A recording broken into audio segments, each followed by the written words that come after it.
beneath the turquoise waters of the Adriatic Sea, just off the medieval walls of Dubrovnik, divers have found something astonishing. An 18th century merchant ship, almost forgotten by time, lies silently on the seafloor. Its hull, cargo, and even rigging is remarkably intact, but this isn't just a wreck. It's a time capsule, a portal into the height of Venetian maritime trade, and a vivid glimpse into the lives of sailors, merchants, and empires. Let's dive deep into one of the most exciting underwater archaeological finds in recent memory.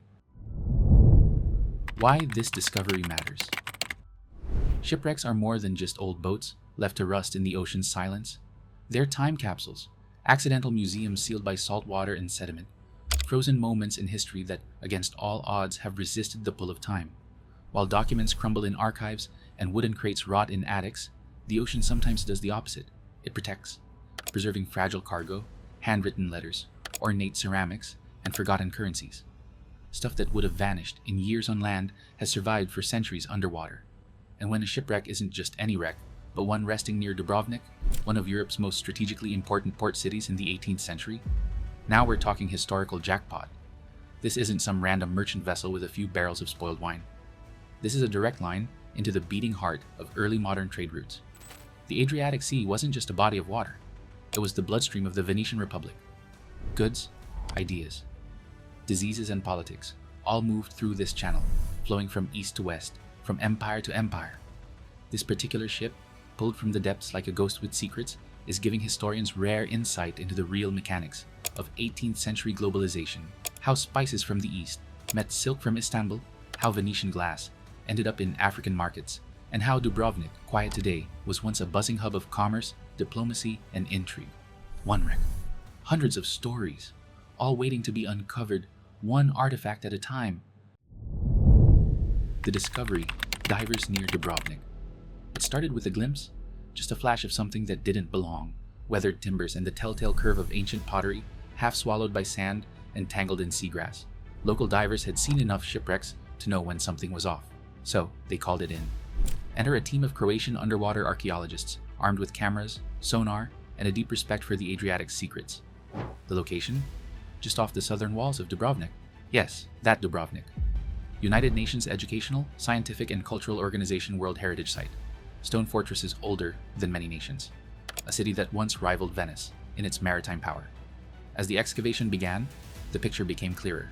This wasn't driftwood. This was the skeletal frame of an 18th century merchant vessel, nearly 20 meters long, and astonishingly intact. The real surprise? The cargo hold hadn't been looted. It hadn't caved in. It was still filled with amphora, trade goods, and whatever stories they've carried for the last 300 years. For something lying so close, just a few hundred meters from one of Europe's most visited coastal cities, it had gone unnoticed for centuries. Preserved not by intention, but by the sea itself. Salt water, sediment, and sheer luck had sealed the wreck in a natural time capsule. This wasn't just another wreck added to the Adriatic's long list. It was a living archive, tucked right beside Dubrovnik's ancient stone walls that had watched merchants come and go for centuries. And now, one of those long-lost journeys had finally returned. This wreck opens a window into Adriatic trade. The 1700s was a time of intense complexity in the Adriatic, and Dubrovnik, then known as the Republic of Ragusa, wasn't just a picturesque city with good fortifications. It was a master of diplomacy, walking a tightrope between empires. Geographically and politically, Ragusa was wedged between giants, the Venetian Republic, to the northwest, the Ottoman Empire, to the east, and the encroaching influence of the Austrian Habsburgs from the north. It remained officially independent, but only by being everyone's friend and no one's enemy. That made it the perfect hub for trade, flexible, neutral, and quietly powerful. This wreck is a physical snapshot of that delicate balancing act. A 20-meter-long merchant vessel, carrying cargo and components from across enemy lines. It was stitched together by the global forces around it. The ceramics on board, Venetian, delicate, decorative, and made for export. The rigging and sail design, Ottoman style, used commonly in Turkish and Levantine waters. And the coins found so far? A cosmopolitan mess, Venetian ducats, Ottoman paras, and even some that may have been minted in North Africa. In a time when maps were redrawn constantly, this ship was proof that the economy didn't care about political boundaries.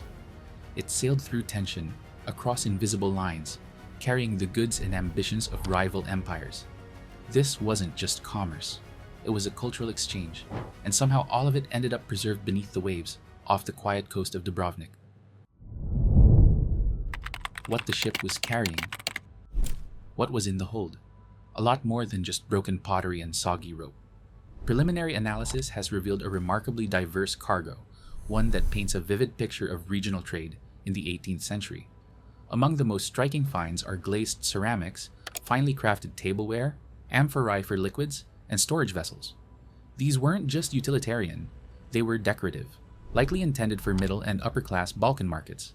There were also glass bottles, some intact, believed to have held alcohol, perfume, or medicinal substances. Metal tools, a spare anchor, and even textile remnants, a rare underwater discovery, suggest this was no short-haul operation. But perhaps most intriguing are the coins and sealed ledgers, recovered near the rear hold. The coins are from multiple origins, reinforcing the idea of a multicultural, multi-empire trade route. And if the ledgers can be opened and preserved, they may offer names, dates, destinations, the real paper trail of Adriatic commerce. This wasn't a warship or a royal vessel. It was a trader, most likely running a regular loop between Venice, Split, Dubrovnik, and perhaps further east toward Ottoman territory. And it sank fast. We know that because so much of the cargo remains undisturbed, nestled exactly where it was packed, as if the sea simply froze the moment it all went under. The preservation, a maritime miracle. Shipwrecks don't usually age well. Between salt water, shifting currents, and hungry marine life, most wrecks end up as scattered shadows of what they once were. But this one? It's a maritime miracle. So what made the difference? First, sediment burial. Within months of the ship sinking, it was blanketed by layers of Adriatic sand and silt. This acted like a natural time capsule, cutting off oxygen and shielding delicate materials from erosion and scavengers. No predators, no sunlight, no movement, just stillness. Second, the Adriatic Sea itself. Unlike rougher waters in the Atlantic or Mediterranean, the Adriatic is relatively calm and saline. This high salt content and low turbulence work together to slow decay, especially of organic materials like wood, textiles, and rope. The result? Wooden beams still holding their shape. Fragments of rigging and rope, normally the first to disappear, still present. Amphorae and glass containers nestled safely, many completely unbroken. Even coins and metal tools have remained surprisingly corrosion-free. It's not just a sunken ship, it's an underwater Pompeii, a moment in time, sealed just beneath the waves and steps away from a medieval city's walls. And for archaeologists, it's not just exciting, it's rare. Preservation like this doesn't happen often, but when it does, it turns a wreck into a revelation. Artifacts tell human stories.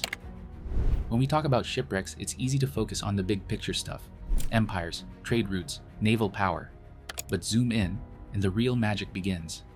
Because each object recovered from the wreck isn't just cargo, it's a clue, a fragment of someone's life frozen in time. Take the ceramic dish etched with faint initials near the rim. To a historian, it's tableware. But to the ship's cook, it might have been his dish, the one he packed carefully before each journey. Maybe he used it every day, serving stew to sailors who knew him by name. Or the child-sized shoe fragment, barely holding together. A tiny, unexpected find that flips the script. This wasn't just a cargo run. It may have been a passage for families, for someone's child. Suddenly the ship feels more human, more vulnerable. Then there's the scratched coin, etched crudely with symbols. No monetary value gained, so why scratch it? Perhaps it was a good luck charm, a sailor's talisman tossed in a pocket before casting off. This isn't just maritime history, it's intimate archaeology, the study of people, not just patterns. We're not just learning what these sailors traded. We're starting to understand how they lived, what they carried, and who they were. And that changes everything. Historical context: Dubrovnik in the 1700s. In the 18th century, Dubrovnik was a city of contradictions, small in size, but enormous in influence. Known then as the Republic of Ragusa, it wasn't just a dot on the map. It was a geopolitical tightrope walker, balancing gracefully between giants. A proud maritime republic, Dubrovnik had its own fleet, flag, and foreign policy.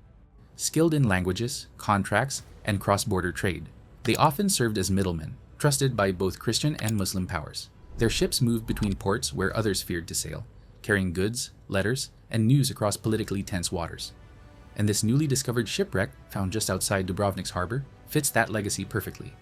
Its mixed cargo and hybrid design suggest it belonged to a non-aligned trader, someone operating with quiet permission across rival empires. This isn't just the story of a single voyage. It's a window into a whole system, a web of silent diplomacy. held together not by treaties, but by trade, and Dubrovnik was one of its most skilled conductors. Who was the ship's owner? That, for now, remains one of the wreck's most tantalizing mysteries. There's no name carved into the hull, no surviving manifest with a neat signature at the bottom, but the clues are starting to surface, and they're compelling. First, the vessel's construction. The frame, hull shape, and joinery all suggest Venetian design, a style refined by centuries of shipbuilding at the arsenal in Venice. Streamlined, efficient, built for trade. But then there's the rigging. The sailcloth fragments and knotting techniques appear to follow Ottoman maritime traditions, often used by Turkish, Levantine, and North African sailors. It's a hybrid ship, Venetian skeleton, Ottoman muscle. Then come the coins, a mix of Venetian ducats, Ottoman akçe, and smaller regional currencies, hinting at transactions in many ports and possibly owners or sponsors from more than one city. All this points to one possibility: a multi-ethnic trading operation, perhaps run by a crew with connections in Venice, the Balkans, and Ottoman territory. Not uncommon for the time, but still rare to find so clearly preserved. And its location? Just outside Dubrovnik's harbor? That may not have been unusual at all. In fact, this could have been a routine stop, a regular part of the ship's loop, until of course something went wrong. And the sea claimed it. Shipwrecks reconstruct lost networks. History books tend to focus on the big names, kings, queens, empires, treaties. But if you want to know what life was really like, what people ate, traded, feared, and hoped for, you have to look below the surface. Literally. Shipwrecks like this are the people's archive. They don't just preserve things. They preserve systems, the invisible threads that connected cities, ports, and lives across vast distances. This wreck is helping scholars rebuild some of those lost networks piece by piece. There's evidence of ancient supply chains, routes that moved goods from Ottoman ports to Venetian markets and back again. Clues to forgotten economic alliances formed not through treaties, but through repeated, practical cooperation between traders of different faiths and flags. We're seeing signs of real-life cultural exchange, where objects weren't just sold, but adopted, designs blended, materials shared. And then there's the technology transfer. Shipbuilding styles, rigging systems, navigation tools, passed silently between regions as sailors worked side by side. It's one of the only ways we can truly see how the 18th century Mediterranean functioned, not as a checkerboard of rival states, but as a web of connections. A world where borders blurred on the water. And it's far more complex and human than most textbooks are willing to admit. The future of the wreck. The moment word got out about the discovery, the site was sealed off. No treasure hunters, no curious divers. This isn't a playground, it's a time capsule. And now, it's under strict archaeological protection. The next phase? Careful, methodical, and deeply exciting. First comes a full photogrammetry scan, where divers take thousands of overlapping images to construct a precise 3D model of the entire wreck. This digital replica will allow experts, and eventually the public, to explore the ship without ever getting wet. Then, there's the science. Carbon dating will be conducted on wooden beams, rope fibers, and even bits of fabric to nail down the ship's age more precisely. At the same time, artifact preservation is underway, cleaning, desalinating, and stabilizing ceramics, metals, glass, and textiles before they deteriorate outside the sea. And then comes the most public-facing step. A potential museum exhibit in Dubrovnik, featuring the artifacts, models, and even a reconstructed section of the hull. An immersive display designed to bring 18th century Adriatic trade to life. Wrecks like this, so close to shore and so well preserved, are incredibly rare. Researchers aren't being dramatic when they call it one of the most significant Adriatic finds in decades. It's not just a ship, it's a story resurfacing, carefully, artifact by artifact. Other famous wrecks in the region. This isn't Croatia's first brush with underwater archaeology. The Adriatic has long been a corridor of civilizations and a graveyard of their ships. Over the years, divers and researchers have uncovered a rich mosaic of maritime history, spanning millennia. There's the Roman-era amphora ship discovered off the coast of Vis, its hull scattered with clay jars once used to transport wine and olive oil. Near Split, a medieval galleon was found, its cargo half gone, but its bones still whispering tales of Crusader-era journeys. And off the Dalmatian coast, a Napoleonic-era supply barge was raised, still carrying iron cannons and military goods, frozen mid-mission. But this wreck near Dubrovnik stands apart. Why? Because it's intact, a nearly complete merchant vessel, undisturbed for centuries, because it's from the 18th century, a period less frequently represented in regional shipwreck finds. And because it operated during a highly fluid political era, When Venice was waning, the Ottomans were recalibrating, and the Austrians were quietly expanding. Trade wasn't just economic, it was strategic. This ship helps bridge a key historical gap. It offers new insight into how late-stage Venetian trade operated under pressure, adapting across borders and alliances. And unlike most finds, it hasn't just survived, it's speaking volumes. Why underwater archaeology is still vital. We think we've charted the globe, but beneath the sea, there are still thousands of wrecks uncharted, unclaimed, undiscovered, and each one can confirm a forgotten voyage, reveal trade in unexpected goods, and challenge assumptions about borders, identity, and economics. This wreck off Dubrovnik is more than just sunken wood. It's a story nobody remembered until now. Off the coast of one of Europe's oldest cities, an 18th century ship has just spoken again, for the first time in 300 years. Through dishes, coins, ropes, and sea-worn timber, it's telling us how people lived, traded, traveled, and died, and it's reminding us that history is always closer than we think, sometimes just a few meters underwater. If you enjoyed this discovery, like the video, and subscribe for more stories where archaeology, mystery, and science collide. Tell us in the comments. If you could dive anywhere in the world, what lost story would you want to find? Thanks for watching. Stay blessed and stay curious.